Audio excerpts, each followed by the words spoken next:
দেখুন দর্শক, এই ছেলেটি একটি জুয়েলারি শপে এসেছিল একটি হার কেনার জন্য, কিন্তু জুয়েলারি শপের যে ম্যানেজার, এই ম্যানেজার কিন্তু ছেলেটাকে মোটেও পাত্তা দিল না এবং ছেলেটাকে বলল যে "এই তুমি এগুলোতে টাচ করবে না, এগুলো কিন্তু তোমার খেলার জিনিস নয়", কারণ ছেলেটা বয়সে অনেক ছোট ছিল। তো তখন সে এই ম্যানেজারটি এই সেলসম্যানকে বলল যে এই ছেলেটাকে এখান থেকে বের করে দাও। এটা বলে সে সেখান থেকে চলে গেল, কিন্তু সেলসম্যানের মন মানসিকতা অনেক ভালো ছিল। তো সে ছেলেটাকে বলল যে তুমি এখানে ওয়েট করো, আমি তোমার জন্য কিছু চকলেট নিয়ে আসছি। তো এর মধ্যে ছেলেটার একটা ফোন আসলো, ওর ভাই ওকে ফোন দিয়ে জিজ্ঞাসা করলো যে তুই এখন কোথায়। তো সে বলল যে আমি আশেপাশে আছি, আমি একটি গিফট কিনছি দাদির জন্য। তো তখন ওর বড় ভাই বলল যে আচ্ছা, আমি 10 মিনিটের মধ্যে আসছি। তো এই সেলসম্যান ফিরে এসে তাকে জিজ্ঞাসা করলো যে তুমি তাহলে কি কিনবে। তখন সে বলল আমি এই জুয়েলারি শপের সবচেয়ে দামি হারটি কিনতে চাই। তখন তাকে 5 কোটি টাকার সবচেয়ে দামি হারটি দেখানো হলো এবং সে বলল যে হ্যাঁ, আমার এই হারটি লাগবে।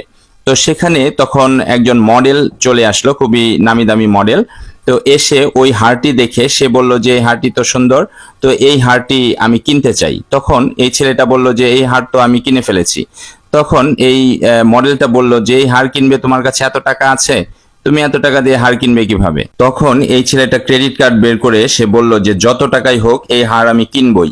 এটা বলে সে তার ক্রেডিট কার্ডটা দেখালো, কিন্তু মডেলটি এটা বিশ্বাস করলো না, বলল যে এটা মনে হয় খেলনা ক্রেডিট কার্ড। তো ছেলেটা তখন বিল পেমেন্ট করার যে মেশিন, ওই মেশিনটা নিয়ে আসলো এবং ওই মেশিনে তার ক্রেডিট কার্ড ঢুকিয়ে সে সাথে সাথে 5 কোটি টাকা সে পেমেন্ট করে দিল এবং এই 5 কোটি টাকা পেমেন্টের যে ভয়েস মেসেজ এটাও চলে আসলো। এর মধ্যে ম্যানেজার সেখানে চলে আসলো এবং ম্যানেজার ওই মডেলকে জিজ্ঞাসা করলো যে আপনার কি লাগবে। তখন ওই মডেলটা বলল যে আমার তো একটি হার পছন্দ হয়েছে। তো ছেলেটি তখন বলল যে এই হার আমি কিনেছি, এই হচ্ছে আমার রিসিট।